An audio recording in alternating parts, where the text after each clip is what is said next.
Hi hello ನಮಸ್ತೆ friends, ನಾನು ನಿಮ್ಮ ಶಿವರಾಜ್ ಫ್ರಮ್ ಶಿವರಾಜ್ ಕೆಟೆಕ್. ಫ್ರೆಂಡ್ಸ್, ಇವತ್ತಿನ ಈ ಒಂದು ವಿಡಿಯೋದಲ್ಲಿ ನಾನು ನಿಮಗೆ ಏನು ತಿಳಿಸ್ಕೊಡ್ತೀನಪ್ಪ ಅಂತಂದರೆ, ಕಾರ್ಮಿಕರ ಇಲಾಖೆಯಿಂದ ಪಡೆದಂತಹ ಕಾರ್ಮಿಕರ ಕಾರ್ಡನ್ನು ಯಾವ ರೀತಿ ನೀವು ರಿನ್ಯೂವಲ್ಗೆ ಅರ್ಜಿಯನ್ನು ಹಾಕ್ಬೋದು ಎಂಬುದನ್ನು ಈ ವಿಡಿಯೋದಲ್ಲಿ ನಾನು ನಿಮಗೆ ತಿಳಿಸ್ಕೊಡ್ತಾ ಹೋಗ್ತೀನಿ ಸ್ನೇಹಿತರೆ.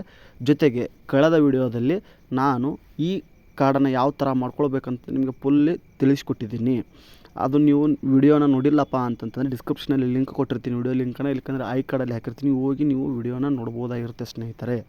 ಜೊತೆಗೆ ನೀವು ಕಾರ್ಮಿಕರ ಕಾರ್ಡನ್ನು ಮಾಡಬೇಕಾದ್ರೆ ಯಾವ ರಿಜಿಸ್ಟ್ರೇಷನ್ನ ಫೋನ್ ನಂಬರ್ ಕೊಟ್ಟಿರ್ತೀರಲ್ಲ ಆ ಫೋನ್ ನಂಬರ್ನಲ್ಲಿ ಎಂಟರ್ ಮಾಡಬೇಕಾಗುತ್ತೆ. ಇದರ ಆಫಿಷಿಯಲ್ ಲಿಂಕನ್ನು ಡಿಸ್ಕ್ರಿಪ್ಷನಲ್ಲಿ ಕೊಟ್ಟಿರ್ತೀನಿ, ಅದರ ಮೇಲೆ ಕ್ಲಿಕ್ ಮಾಡಿ ಈ ರೀತಿಯಾದ ಇಂಟರ್ಫೇಸ್ ಕಾಣುತ್ತೆ. ಜೊತೆಗೆ ಇಲ್ಲಿ ನೀವು ಯಾವ ನಂಬರ್ ರಿಜಿಸ್ಟ್ರೇಷನ್ ಮಾಡಿರ್ತೀರಲ್ಲ ಆ ರಿಜಿಸ್ಟ್ರೇಷನ್ ನಂಬರನ್ನು ಹಾಕಬೇಕಾಗತ್ತೆ. ಅದಾದ ನಂತರ ಒಂದು ರಿಜಿಸ್ಟ್ರೇಷನ್ ನಂಬರ್ಗೆ OTP ಹೋಗಿರುತ್ತೆ. ಆ OTPಯನ್ನು ನೀವು ಇಲ್ಲಿ ಎಂಟ್ರನ್ನು ಮಾಡಬೇಕಾಗುತ್ತೆ.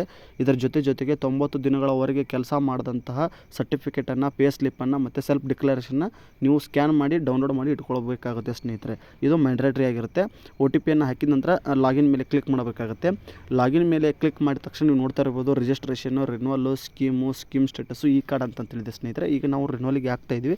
ಸೊ ರಿನ್ಯೂವಲ್ ಅಂತಂತೇಳಿ ಏನು ಕಾಣ್ತಾ ಇದ್ದಿಲ್ಲ, ಆ ರಿನ್ಯೂವಲ್ ಮೇಲೆ ನಾವು ಕ್ಲಿಕ್ಕನ್ನು ಮಾಡಬೇಕಾಗುತ್ತೆ. ಮತ್ತೊಮ್ಮೆ ಹೇಳ್ತೀನಿ, ಎಂಪ್ಲಾಯ್ಮೆಂಟ್ ಸರ್ಟಿಫಿಕೇಟು, ಪೇ ಸ್ಲಿಪ್ಪು ಮತ್ತು ನಿಮ್ಮ ಸೆಲ್ಫ್ ಡಿಕ್ಲರೇಷನ್ ಫಾರ್ಮನ್ನು ಪೂರ್ತಿ ಫಿಲಪ್ ಮಾಡಿ ಎಲ್ಲಿಯೂ ಸಹ ಮಿಸ್ಟೇಕನ್ನು ಮಾಡದೆ, ಚಿತ್ತಕಾಟ ರಬ್ಬನ್ನು ಹಾಕದೆ ಪೂರ್ತಿ ನೀವು ಅದನ್ನು 200 KB ಒಳಗಡೆ ಇರ್ತಕ್ಕಂತಹ PDF ಫಾರ್ಮೆಟಲ್ಲಿ ನೀವು ಸೇವ್ ಮಾಡಿ ಇಟ್ಕೊಳ್ಬೇಕಾಗುತ್ತೆ ಸ್ನೇಹಿತರೆ. ನೀವು ಅದೇನು ಸೇವನ್ನು ಮಾಡ್ಕೊಂಡಿರ್ತೀರಲ್ಲ ಆ ಸೇವನ್ನು ಮಾಡ್ಕೊಂಡಿದ್ದು ಅಪ್ಲೋಡನ್ನು ಮಾಡಬೇಕಾಗುತ್ತೆ ಸ್ನೇಹಿತರೆ. ಅದನ್ನು ನಾನು ನಿಮಗೆ ಕಂಪ್ಲೀಟಾಗಿ ತಿಳಿಸ್ಕೊಡ್ತಾ ಹೋಗ್ತೀನಿ ಸ್ನೇಹಿತರೆ. ಜೊತೆಗೆ ಈ ಕಾರ್ಡ್ ಬಗ್ಗೆ ನಾನು ನಿಮಗೆ ಹೇಳಿದ್ದೆ ಸ್ನೇಹಿತರೆ. ಓಕೆ, ಅದನ್ನು ಯಾವ ಥರ ಡೌನ್ಲೋಡ್ ಮಾಡ್ಬೋದು. ಈಗ ರಿಜಿಸ್ಟ್ರೇಷನ್ ರಿನ್ಯೂವಲ್ ಮೇಲೆ ಕ್ಲಿಕ್ ಮಾಡ್ತೀನಿ. ರಿನ್ಯೂವಲ್ ಮೇಲೆ ಕ್ಲಿಕ್ ಮಾಡ್ಕೊಂಡು ಇಲ್ಲಿ ನೋಡ್ತಾ ಇರ್ಬೋದು details of 90 days work certificate or employ details ಅಂತ ಹೇಳಿದೆ. ನಾನು ಹೇಳಿದ್ನಲ್ಲ ಎಂಪ್ಲಾಯ್ಮೆಂಟ್ ಸರ್ಟಿಫಿಕೇಟ್ ಅಂತ ಹೇಳಿದ್ನಲ್ಲ, ಅದೇ ಸ್ನೇಹಿತರೆ. ಅದರಲ್ಲಿ ಏನು ಎಂಟ್ರಿಯನ್ನು ಮಾಡಿರ್ತಿಲ್ಲ ಅದರ ಪ್ರಕಾರ ನೀವು ಇಲ್ಲಿ ಕಾಂಟ್ರಾಕ್ಟರ್ ನೇಮನ್ನು ಹಾಕಿ, ಅವ್ರ ನೇಮನ್ನು ಹಾಕಿ, ಮತ್ತು ವರ್ಕಿಂಗ್ ಪ್ಲೇಸ್ ಎಲ್ಲಿ ಮಾಡ್ತಾಯಿದ್ದೀರಿ, ಮತ್ತು ಎಂಪ್ಲಾಯರ್ ನೇಮ್ ಏನು, ಅವ್ರ ಫೋನ್ ನಂಬರು, ಮತ್ತು ಸ್ಟೇಟು, ಮತ್ತು ನೀವೇನು ಕೆಲಸ ಮಾಡ್ತಾಯಿದ್ದೀರಿ ಅದನ್ನು, ಮತ್ತು ತಾಲೂಕನ್ನು ಹಾಕಬೇಕಾಗತ್ತೆ. ಅಂದರೆ ನೀವು ಎಲ್ಲಿ ಕೆಲಸ ಮಾಡ್ತಾಯಿದ್ದೀರಲ್ಲ ಆ ತಾಲೂಕನ್ನು ಹಾಕಬೇಕಾಗತ್ತೆ. ಮತ್ತು ಸಿಟಿ, ಟೌನ್ ಅಂತಂತೇಳಿದೆ. ಅಂದರೆ ನಿಮ್ಮ ಊರು ಯಾವುದು, ಅಂದರೆ ಆ ಎಂಪ್ಲಾಯ್ಮೆಂಟ್ ಸರ್ಟಿಫಿಕೇಟನ್ನು ಕೊಟ್ಟವರು ಊರ ಹೆಸರು ಇರುತ್ತೆ, ಅವರ ಡೀಟೇಲ್ಸನ್ನು ಇಲ್ಲಿ ಎಂಟ್ರಿಯನ್ನು ಮಾಡಬೇಕಾಗತ್ತೆ. ಅದಾದ ನಂತರ ಪಿನ್ ಕೋಡ್ ಹಾಕಬೇಕಾಗತ್ತೆ. ಪಿನ್ ಕೋಡ್ ಆದ ನಂತರ ಇಲ್ಲಿ ನೇಚರ್ ಆಫ್ ವರ್ಕ್ ಅಂತಂತೇಳಿರುತ್ತೆ. ಅಂದರೆ ಆ ಎಂಪ್ಲಾಯ್ಮೆಂಟ್ ಸರ್ಟಿಫಿಕೇಟಲ್ಲಿ ಕಾಮಗಾರಿಯ ಇದು ಕೆಲಸಗಾರರ ಸ್ವರೂಪ ಅಂತಂತೇಳಿರುತ್ತೆ. ಅಲ್ಲೇನು ಸ್ವರೂಪ ಇರುತ್ತಲ್ಲ ಆ ಸ್ವರೂಪವನ್ನು ನೀವು ಇಲ್ಲಿ ಎಂಟ್ರಿಯನ್ನು ಮಾಡಬೇಕಾಗುತ್ತೆ ಸ್ನೇಹಿತರೆ. ಪೂರ್ತಿ ಎಂಟ್ರಿಯನ್ನು ಮಾಡಬೇಕಾಗುತ್ತೆ. ಅದಾದ ನಂತರ 90 days ವರ್ಕ್ ಡೀಟೇಲ್ಸ್ ಅಂತಂತೇಳಿ ಇರುತ್ತೆ ಸ್ನೇಹಿತರೆ. ಅದೇನು ನಿಮಗೇನು ಸರ್ಟಿಫಿಕೇಟ್ ಏನು ಕೊಟ್ಟಿರ್ತಾರಲ್ಲ ವರ್ಕ್ ಡೀಟೇಲ್ಸಲ್ಲಿ ಇರುತ್ತೆ ಸ್ನೇಹಿತರೆ.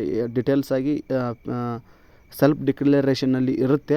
ಆ ಪ್ರಕಾರ ನೀವು ಪೂರ್ತಿಯನ್ನು ಎಂಟ್ರಿಯನ್ನು ಮಾಡ್ಕೊಳ್ಬೇಕಾಗುತ್ತೆ. ಮೇಲೆ ಏನು 90 days ವರ್ಕ್ಸ್ ನಿಮ್ಗೆ ಯಾರು ಪ್ರಮಾಣ ಪತ್ರವನ್ನು ಕೊಟ್ಟರಲ್ಲ ಆ ಪ್ರಮಾಣ ಪತ್ರದ್ದು ಮೇಲಿರುತ್ತೆ ಸ್ನೇಹಿತರೆ. ಮೇಲೆ ಎಂಟ್ರಿ ಮಾಡ್ಕೊಂಡಿರ್ತೀರಿ.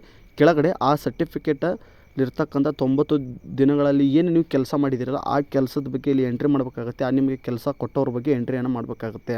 ಅದಾದ ನಂತರ ಇಲ್ಲಿ ಕೆಳಗಡೆ ನೋಡ್ತಾ ಇರ್ಬೋದು ಡಾಕ್ಯುಮೆಂಟ್ಸ್ ಅಂತಂತ ಹೇಳಿದೆ ಸ್ನೇಹಿತರೆ. ಇಲ್ಲಿ ನೋಡ್ತಾ ಇರ್ಬೋದು ವರ್ಕಿಂಗ್ ಸರ್ಟಿಫಿಕೇಟ್ ಅಂದರೆ ಎಂಪ್ಲಾಯ್ಮೆಂಟ್ ಸರ್ಟಿಫಿಕೇಟ್ ಅಂತ ಅರ್ಥ.